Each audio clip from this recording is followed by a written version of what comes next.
Hello, it's me, Waifu Belector, and do you guys care about Pokemon? I honestly don't know. I have no idea. I have no gauge of if any of the subscribers I have give a fuck about Pokemon. But you know what?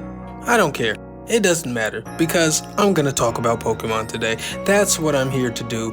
The reason why is because I think Pokemon is in a weird place. It's in a weird space. Sorry for the rhyme, but it's at a sort of crossroads, at least in my mind it is. And so I guess I'm gonna do a little bit of talking about this weird place Pokemon is in, maybe some of how we got here and possibly what we can do going forward, but mostly this will just be me jabbering on about Pokemon. So strap in, here we go. Now I think I'll start with giving you some idea of my relationship with Pokemon, and it's summed up pretty easily.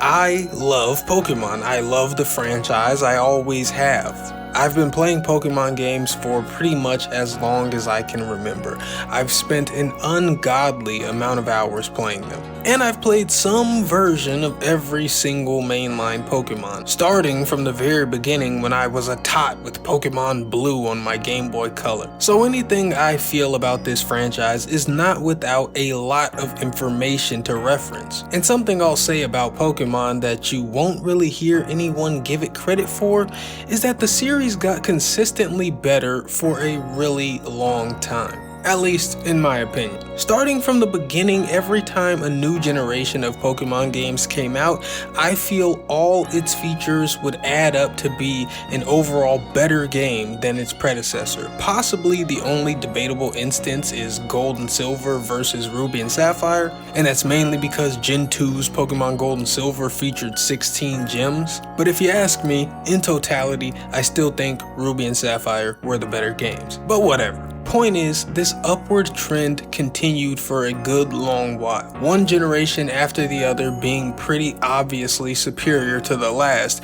if you cared to look at it with any objectivity and not with nostalgia goggles. That is, until Generation 7, Pokemon Sun and Moon, where, in my opinion, some ill-advised changes on the Pokemon formula led to a game finally being inferior to its predecessor. And it's actually incredibly impressive to me how Pokemon was able to consistently one-up itself for so long. I don't think that's something you'll hear people say or give Pokemon credit for, because most people will tell you that, oh, Gen 1 was the best or something stupid like that, even though those classic games are borderline unplayable at this point in time, especially for anyone who's kept up with Pokemon and just how much better it's gotten. But yeah, even with the slight misstep that was Sun and Moon, Pokemon still bounced back, better than ever if you ask me, with Pokemon Sword and Shield. Pokemon Sword and Shield have a major case for being the best Pokemon games out.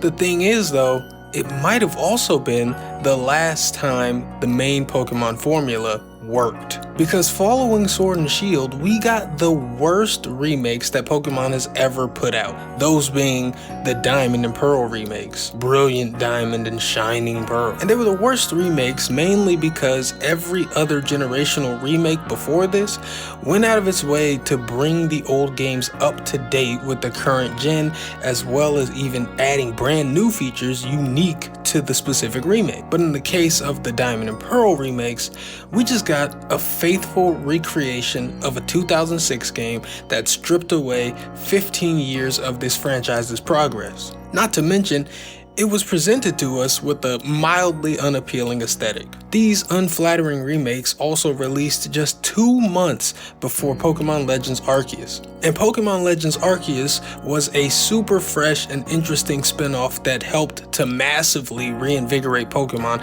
after those deflating remakes came out. And much like Pokemon invented the creature collecting genre oh so many moons ago, Legends Arceus changed what you were doing in the Pokemon world world so much that it ended up creating its own genre once again. And although I always thought that was impressive, at the time of playing this game, I still felt like I just wanted something closer to that classic Pokemon experience again, you know? I couldn't wait for Gen 9 because I just knew in my heart that Game Freak was gonna knock it out of the park.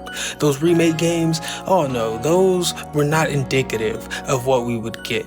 We would be getting something undoubtedly superior to what came before. That's what I was thinking. But when the time came and we got Pokemon Scarlet and Violet, the most recent games at the time of this recording, well, the games are just fine. Pretty middling, and it's honestly pretty disappointing because Legends Arceus, although it was far from perfect, made it seem like Game Freak knew that it was time for a change, that Pokemon couldn't keep being the exact same way that it's been, that they've taken it to the edge and it now needs large-scale, meaningful change and meaningful leaps in quality. But despite how things may have looked, Game Freak did not quite understand. Scarlet and Violet do have some interesting changes to things, but nothing really all that outstanding. The games more so reflect the unfortunate Nintendo attitude of, you idiots will pay for whatever stupid shit we give you